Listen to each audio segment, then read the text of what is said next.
Hey, my friends. I know I promised you a follow-up to let you know how things went with my storytelling on Wednesday night at the Replay Storytelling Show here in Toronto. I killed it.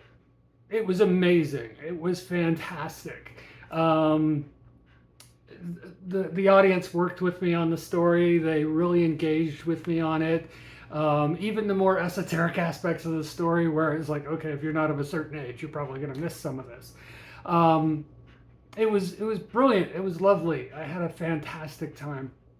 Um, I told the story in the first half of the show, and so that meant I got to sort of spend time seeing people at the break, and everyone came up and complimented me on the story, how much they enjoyed it, how funny they thought it was, how sad they thought it was in certain places, how it really made them feel the feels.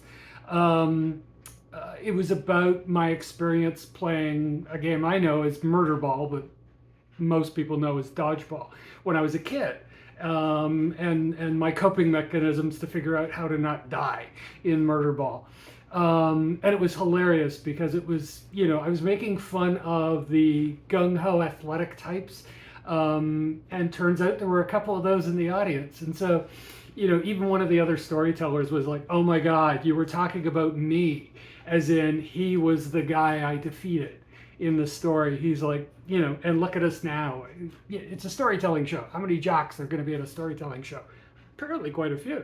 And that's brilliant. That was amazing. People, I had some classmates there from the class I'm taking right now, and I was so pleased and so grateful that they actually showed up and both to see the show and to encourage me.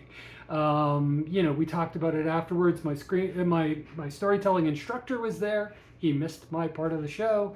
Oh well, I still love him, and it was just great. The community was very welcoming. The organizers, the producers of the show, including our host for the evening, Paula Flalo, just so incredibly encouraging, incredibly welcoming.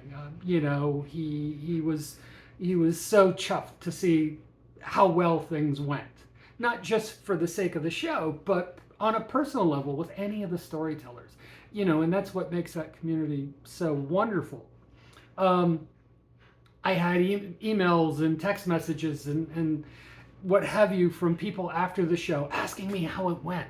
I had storytellers I know from other shows who didn't make Wednesday night show, who were messaging me going, how'd it go, how'd it go, how'd it go.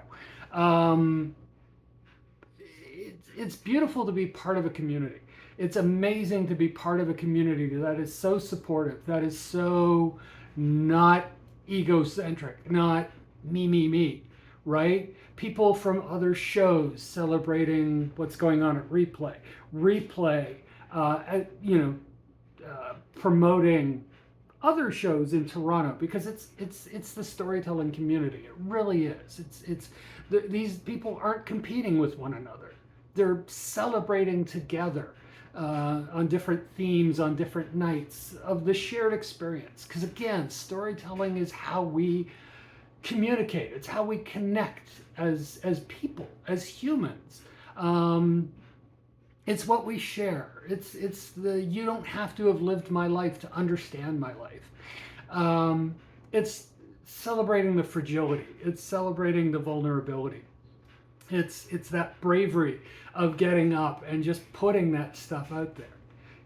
So at the risk of hubris, well done me. Like, it was fucking awesome. So I'm really happy. It just makes me want to do more and more and more and more, which is probably music to Paul's ears.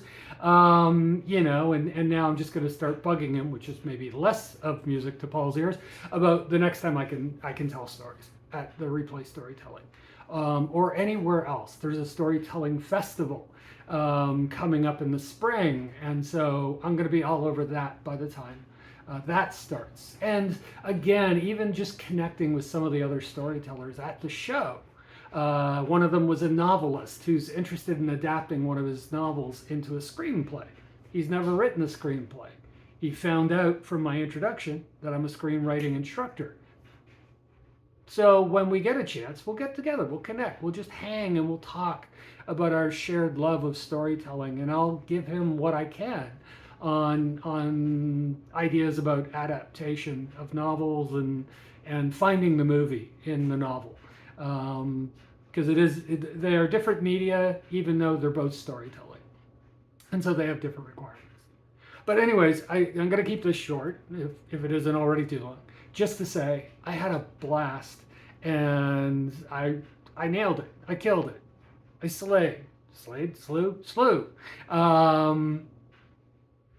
I so am ready to do this again and again and again. And luckily I can, because Tuesday nights I have my storytelling class. And so I get to try things, experiment, practice things.